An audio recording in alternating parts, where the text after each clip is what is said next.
Buying a home August 2024. Team, we are about to get into interest rates, rent versus buy comparison. For those of you that are saying renting is better than buying right now, we're going to give you an example of what that looks like.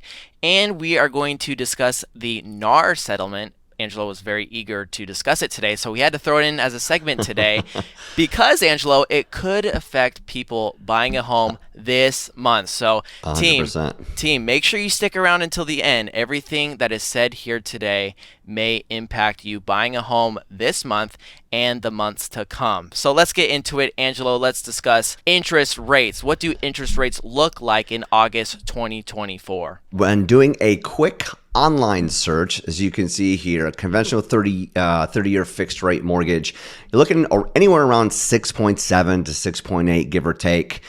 Conventional 15-year rate, we're looking at around 5.99, 6.33. FHA, which is a government-backed loan, we're looking at a range of 6.125 to 6.375.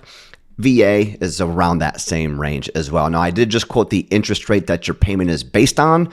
The APR is actually the cost of the annualized percentage rate of all of the fees included, any MI and things like that over the life of the loan. So that APR is going to be a little bit higher than the actual interest rate. But when you're doing a search, this is what comes up with. Now, I do strongly recommend that you do get a personalized quote because everybody's scenario is different. You can go online to any one of these online sources, LendingTree, Money.com, whatever, Bankrate, and get so many different teaser rates and things like that. So it's very important to actually talk directly to the horse's mouth to get a quote on your personalized scenario.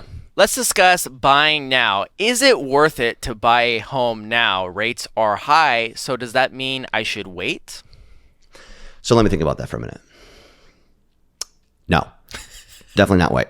I'm always on the stance of buy if you have the means to buy. Of course, if you don't have the means, yes, save up to purchase. You're not really going to accumulate wealth or generation of wealth by renting.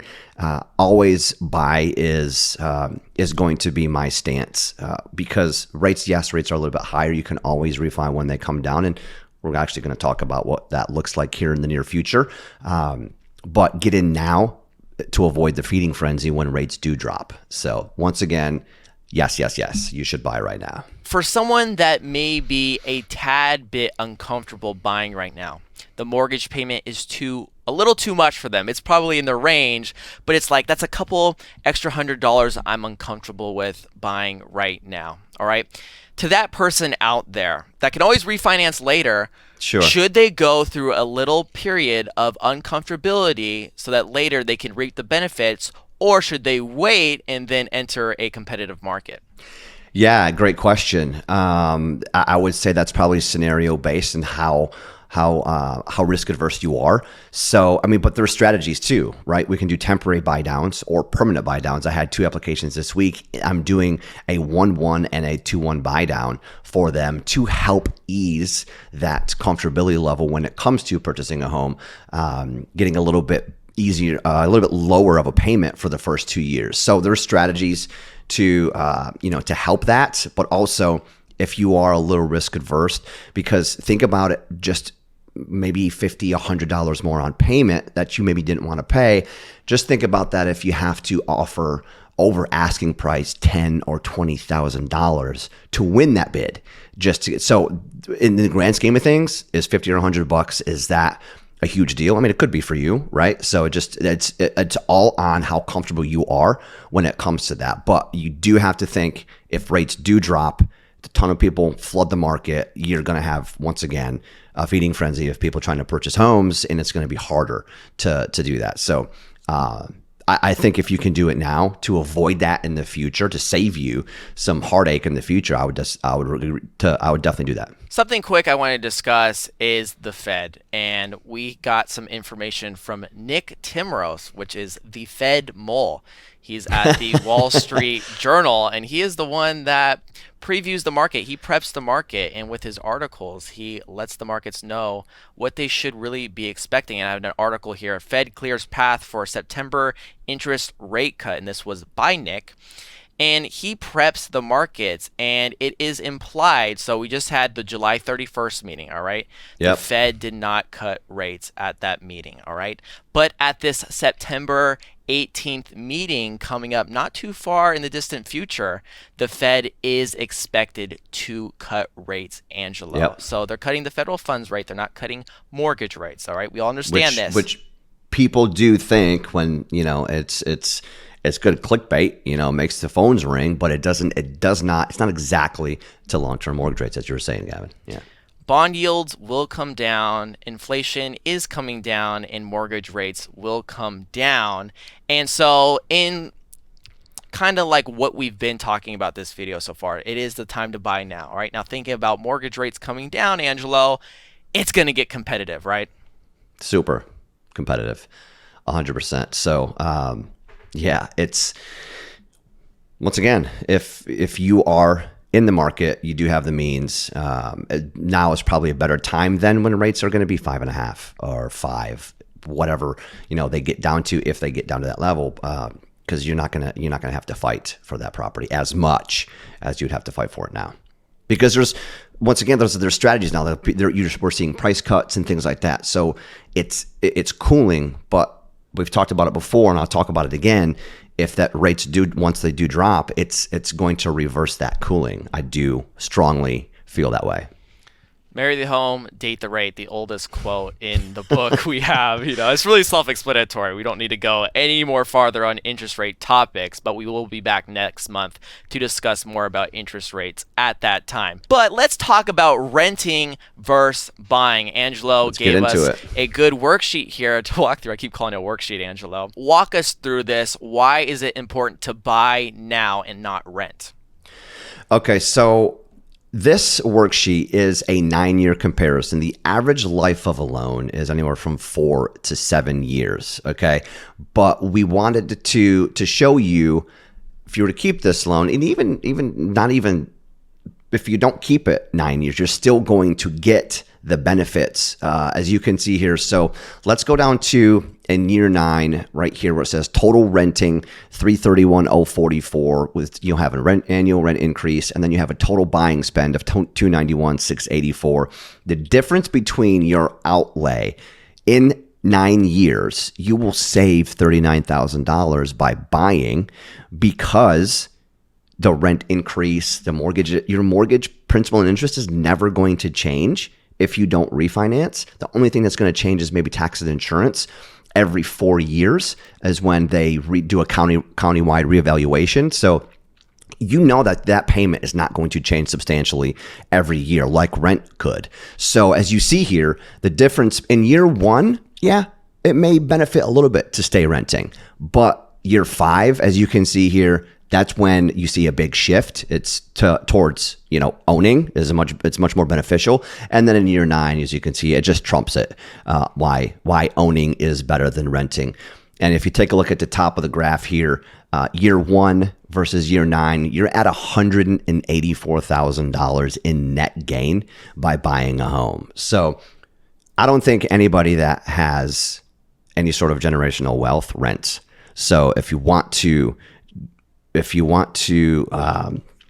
start accumulating properties or purchasing properties or just accumulating generational wealth, this is how it's done. So if you can purchase a property, it will behoove you to do so, because renting is not going to get you there, as you can plainly see here. So yes, of course, you're going to have some expenses along the way. You may have to replace a roof or an HVAC or something of that nature, but that's just part of the course, right? You're money ahead when you purchase a home. I mean, the facts are right here in this information here. Yes. So many people are probably looking to buy a home right now. And we look at this purchase price, and this is also in Mecklenburg County in North Carolina. Yep. The purchase price for this home is $364,000, okay? In the past, if you've been around and you've watched our previous videos, and when we have looked at properties in the Mecklenburg County area, you are getting a pretty good bang from your buck, okay? If you grew up there, I don't know what to tell you, then you already know this. But someone like me that is on the other side of the coast, that's on the West Coast, and then that looks over there on Realtor.com that looks on Zillow, Redfin, and looks at properties, something for my traditional lifestyle, 3-bedroom, 2-bath, 1,500, 2,000 square feet, you are getting a very good bang for your buck. It is a green area. You are getting a good backyard. You are probably getting better neighbors than you would get in California. I don't think that's a very big stretch there, Angelo. Yeah, right. That's probably a no-brainer. Yeah, we don't have to get into all that, but yeah. It's not bad. I mean, it's really not bad. As you can see here, the proof is in the pudding. If you're able to buy, it's 100% buy. All right, Angelo, let's get into this NAR settlement. You were breaking it down to me before the video because I know very little about this. I heard about this when it first took place, the lawsuit. But now let's get into, firstly, so people can track with us here, how does this affect real estate agents, brokers, and consumers like me, people that are wanting or currently buying a house right now? So that's a fantastic question. This rule is going to be basically going into place middle of this month.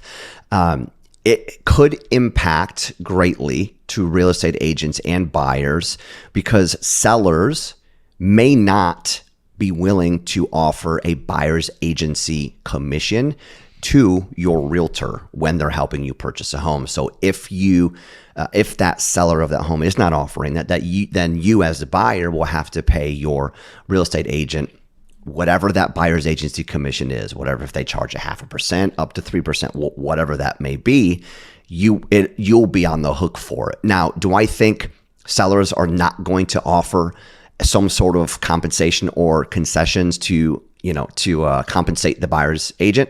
No, I think that they're still going to do that. They'd be smart to do that because if they didn't do that, they'd probably just drive right past their home, which legally and ethically they can't do that. But I could probably see how some people would do that. But and then for real estate agents, for buyer's agents as well, it's not going to be cut and dry if they're going to get paid from the seller. So there's going to be a lot of homework that's going to have to be done up front prior to making offers on properties. And then if there's multiple offers too, the seller could potentially choose who they're going to sell to because of what commissions that buyer's agency is wanting. So there's so many variables still that are kind of up in the air. I'll be very interested to see how it plays out. I still think that there is a lot of hoopla. It could be business as usual. There could be a lot of just noise about this, but definitely there's going to be some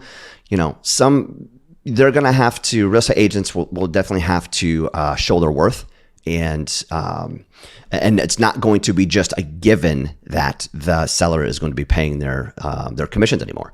That's basically what boils down to that. So it could potentially hurt buyers from purchasing if they can't pay for the buyer's agency commissions. So once again, we're going to see how this is going to shake out. But I think it's going to weed out some people that aren't in this for the right reasons. So we're just going to see how it goes. So, Angelo, you're saying this NAR settlement could help buyers with lower costs, but they're going to be increase in competition. Is that what you're saying? It could be. Yeah, there very well could be. When you look at like a multiple offer situation, there could definitely be some competition on who will win that because the seller may want to net more from one offer to the other. So it's not going to be just like a cut and dry number. So yeah, there's definitely going to be some shakeup in here. So, do I think it's a good thing or a bad thing? TBD, to be determined. I don't know. We'll figure out what happened. There's a lot of real estate agents that are freaked out, and there's a lot of agents that think it's going to be business as usual. My final thoughts on this: if just weed out the noise and just do what you normally do when it comes to purchasing a home. And so I think it'll all work out in the end. Weed out the noise is right, Angelo. And I think if you watch this video in its entirety, you have gathered that it is the time for you to buy a home. If you can afford the payment and you got some cash and you qualify, it is your time. And so with all this hoopla, like you like to say, or all this noise, I like when you use noise because things do get grainy and noisy for people. Just set that all to the side right here And we do know it is your moment to buy a home, okay? And you can always refinance later, okay? Team, if you need help with this, please click the pin link in the comment section down below and you can talk to Angelo directly. All you have to do is put your email and phone number and you can talk to Angelo. That's all you got to do. And he could lead you on this path, okay? For sure. And because you cannot do this alone, okay? I know how it is. You go on Zillow and you start looking at houses and you're like, oh, I could afford this. You need to be with a mortgage professional right now and map out what works for you. All right. It's not what the guidelines you meet. It is what you can personally afford, what this looks like Right. for you every single month. Right, Angelo? For sure. Everybody's different. Everybody's situation is different. So get with a local mortgage professional. Hopefully, if it's in the Carolinas or Florida, it would be me. So, but just do your homework. Team, if you got some valuable here, make sure you like the video and we will see you guys next week. Bye.